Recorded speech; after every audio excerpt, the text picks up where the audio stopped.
નમસ્કાર વિદ્યાર્થી મિત્રો, આપનું સ્વાગત છે આપણી યુટ્યુબ ચેનલ માસ્ટર ઓફ બોટાદમાં। આજે આપણે અભ્યાસ કરીશું ધોરણ 10 વિષય ગણિત, ચેપ્ટર નંબર 14 સંભાવના। હવે જે વિદ્યાર્થીને ધોરણ 10 ની અંદર ફક્ત પાસિંગનો તે ટાર્ગેટ છે, એટલે કે પાસિંગ માર્કની જરૂર છે, તેવા વિદ્યાર્થી માટે આ ચેપ્ટર ખૂબ જ અગત્યનું છે। તો ચલો હવે શરૂ કરીએ ચેપ્ટર નંબર 14 સંભાવના। તમારો સમય ન બગડે અને વિડિયો લાંબો ન બને તે માટે સંભાવના ચેપ્ટરની જે થિયરી છે કે જેનો ઉપયોગ આપણે વિભાગ એ ની અંદર હેતુલક્ષી પ્રશ્નો માટે ઉપયોગ થઈ શકે તેવી થિયરી મેં બોર્ડ ઉપર પહેલેથી લખીને જ રાખેલી છે, જેને આપણે થોડીક સમજીએ। સૌથી પહેલા વાત કરીએ તો સંભાવનાનો અર્થ શું થાય, તો કે સંભાવનાની વ્યાખ્યા આપણે આ મુજબ દઈ શકીએ કે કોઈ એક પ્રયોગ દરમિયાન કોઈ એક ઘટના માટે શક્ય પરિણામો અને તે ઘટના ઉદ્ભવવા માટેના કુલ પરિણામોના ગુણોત્તરને તે ઘટનાની સંભાવના કહે છે। હવે એક શબ્દ વિદ્યાર્થી મિત્રો અહીંયા આવ્યો, ગુણોત્તર। ગુણોત્તર કોને કહેવાય, તો કે સીધી ભાષામાં આપણે વાત કરીએ તો કોઈ પણ બે વસ્તુની એકબીજા સાથે કમ્પેરિઝન કરવી તેને શું કહેવાય, ગુણોત્તર। કોઈ પ્રયોગ ઈમાં ઘટના એ માટે P of A બરાબર શક્ય પરિણામના છેદમાં કુલ પરિણામ। સૌથી મહત્વનું સૂત્ર કે જે આખા ચેપ્ટરમાં આપણી સાથે રહેશે તે છે સંભાવનાનું સૂત્ર, કે કોઈ પણ ઘટના હોય તેની માટે સંભાવનાનું સૂત્ર શું રહેશે, શક્ય પરિણામ છેદમાં કુલ પરિણામ। આ સૂત્ર ખાસ પાકું કરી નાખજો। હવે એક શબ્દ આવે છે કે પ્રાથમિક ઘટના। તો વિદ્યાર્થી મિત્રો પ્રાથમિક ઘટના કોને કહેવાય, તો કે કોઈ ઘટના ઉદ્ભવવા માટે એક જ શક્ય પરિણામ હોય તો તે ઘટનાને પ્રાથમિક ઘટના કહે છે। એટલે કે કોઈ પણ ઘટના ઉદ્ભવવા માટે શક્ય પરિણામની સંખ્યા એક અને માત્ર એક જ હોવી જોઈએ તો એવી તમામ ઘટનાને શું કહેવાય, પ્રાથમિક ઘટના। હવે બધી જ પ્રાથમિક ઘટનાઓનો સરવાળો 1 થાય। મોસ્ટ આઈએમપી એ વિભાગ માટે વિદ્યાર્થી મિત્રો આ કરી જ નાખવાનું। વિકલ્પમાં પણ પૂછાઈ શકે, ખરા ખોટામાં પણ પૂછાઈ શકે અને ખાલી જગ્યામાં પણ પૂછાઈ શકે। તો આ ખાસ લાઈન પાકી કરી નાખવાની કે તમામ પ્રાથમિક ઘટનાઓનો સરવાળો કેટલો થાય, તો કે 1।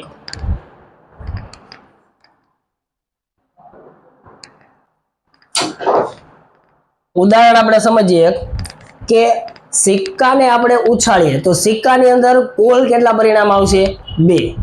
કયા કયા, એક તો કાટ આવે ને એક તો છાપ। એટલે કે છાપ પડશે તેના શક્ય પરિણામ કેટલા થયા, 1, અને કાટ પડશે તેના પણ શક્ય પરિણામ કેટલા થયા, 1। એટલે કે સિક્કો ઉછાળવી તેમાં જે બે ઘટના બને છે કે કાંટો પડશે કાં તો છાપ પડશે, તો એ બંને ઘટનાને આપણે શું કહીશું, પ્રાથમિક ઘટના। ચોક્કસ ઘટનાની સંભાવના 1, એટલે કે જે ઘટના ફરજિયાત બનવાની જ છે તો તેવી તમામ ઘટનાની સંભાવના શું થશે, 1। પછી એનાથી ઉલટું કે અશક્ય ઘટનાની સંભાવના બરાબર 0, કે જે કોઈ દી બનવાની જ નથી, ક્યારેય પણ જે ઘટના બનવાની નથી તેને શું કહેવાય, અશક્ય ઘટના। તો તેવી ઘટનાની સંભાવના શું થશે, 0।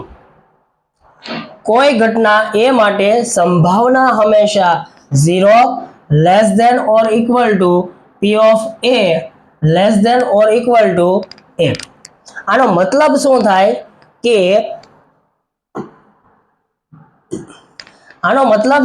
કે કોઈ પણ ઘટના હશે, કોઈ પણ ઘટના P of A એટલે કે કોઈ પણ ઘટના એની સંભાવના છે એ કાં તો 0 જેવડી હશે, કાં તો 0 કરતા વધારે હશે, કાં તો 1 જેવડી હશે અને કાં તો 1 કરતા નાની હશે।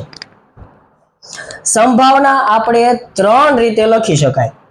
એક તો અપૂર્ણાંક સ્વરૂપે લખવી તો ફરજિયાત સંભાવના શુદ્ધ અપૂર્ણાંકમાં હોય। શુદ્ધ અપૂર્ણાંક એટલે કે તમે પ્રાથમિકમાં ભણીને આવ્યા છો કે જેની અંદર અંશ નાનો હોય અને છેદ કેવો હોય છે, મોટો। ઉદાહરણ તરીકે ઉપર 3 નીચે 5. અંશ છેદ કરતા કેવો હોવો જોઈએ? નાનો. બીજું તો કે દશાંશ અપૂર્ણાંકમાં આપણે સંભાવનાને લખીએ તો ફરજિયાત પોઈન્ટની ડાબી બાજુ 0 આપેલો હોવો જોઈએ અને પોઈન્ટની જમણી બાજુએ કોઈ પણ અંક હોઈ શકે, પણ પોઈન્ટની ડાબી બાજુ ફરજિયાત 0 હોવો જોઈએ. પછી સંભાવનાને જો આપણે ટકાવારીમાં લખતા હોય તો 0% થી 100% સુધી. હવે જો અહીંયા 0% થી 100% સુધી, તો હવે એક વસ્તુ એ તમે જાણો કે 0 થી 100 સુધી અને 0 થી 100 વચ્ચે બંનેમાં ઘણો ફેર છે. હું અહીંયા તમને એમ કહું કે 0 થી 100 ની વચ્ચે, તો જ્યારે 0 થી 100 ની વચ્ચે શબ્દ આવે ત્યારે એમાં 0 અને 100 ગણવામાં આવતા નથી. પરંતુ જો આપણને આવી રીતના લખેલું હોય 0 થી 100 સુધી, તો તેની અંદર 0 અને 100 બંનેને ગણવામાં આવે છે. સંભાવના ક્યારેય ઋણ હોઈ શકે નહીં. એટલે કે યાદ રાખવાનું કે સંભાવના ક્યારેય ઋણ હોય નહીં. ઋણ એટલે કે માઇનસ. ચલો આગળ વધીએ. પૂરક ઘટના.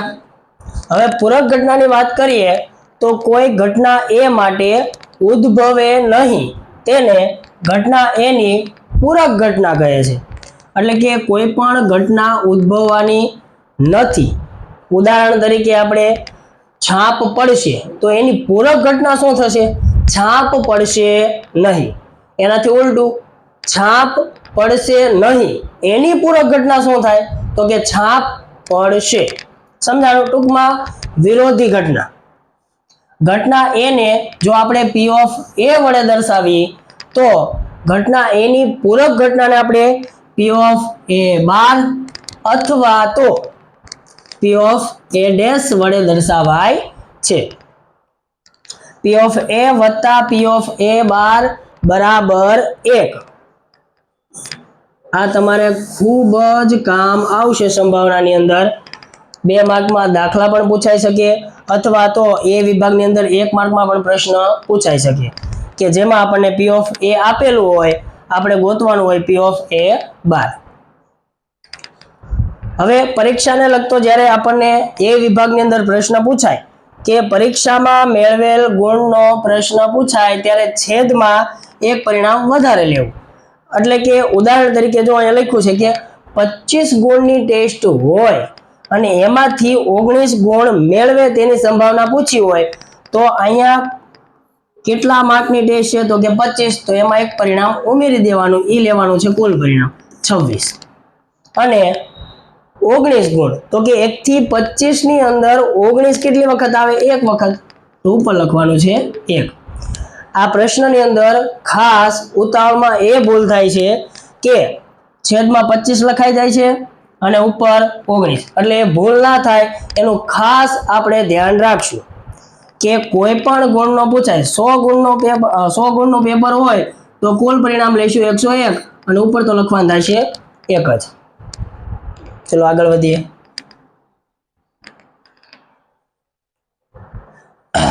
હવે જ્યારે દિવસોને લગતા પ્રશ્ન આવે છે ત્યારે તમારે એ સમજવું ખૂબ જ જરૂરી છે કે લીપ વર્ષ કોને કહેવાય, બિન લીપ વર્ષ કોને કહેવાય. લીપ વર્ષની વાત કરીએ તો કે જે પણ આપણને સાલવારી આપી હોય તેને 4 વડે નિશેષ ભાગી શકાય તો એવા વર્ષને શું કહીશું આપણે? લીપ વર્ષ. નિશેષ શબ્દ આવ્યો. નિશેષ એટલે તો કે ભાગાકાર કરતા કોઈ પણ પ્રકારની શેષ વધતી નથી. ઉદાહરણ લઈએ આપણે તો હું અહીંયા લઉં 13 ભાગ્યા 4 તો કે 4 તરી 12. આની અંદર ભાગાકાર પૂરો થતા શેષ કેટલી વધે છે? 1. તો આને આપણે નિશેષ કહી શકીએ નહીં. ઉદાહરણ લઈએ બીજું એક 12 ભાગ્યા 4 તો કે 4 તરી 12. 2 માંથી 2 જાય તો 0, 1 માંથી 1 જાય તો 0. એટલે કે ભાગાકાર પૂરો થતા નીચે શેષ વધતી નથી તો એવા ભાગાકારને શું કહેવાય? નિશેષ.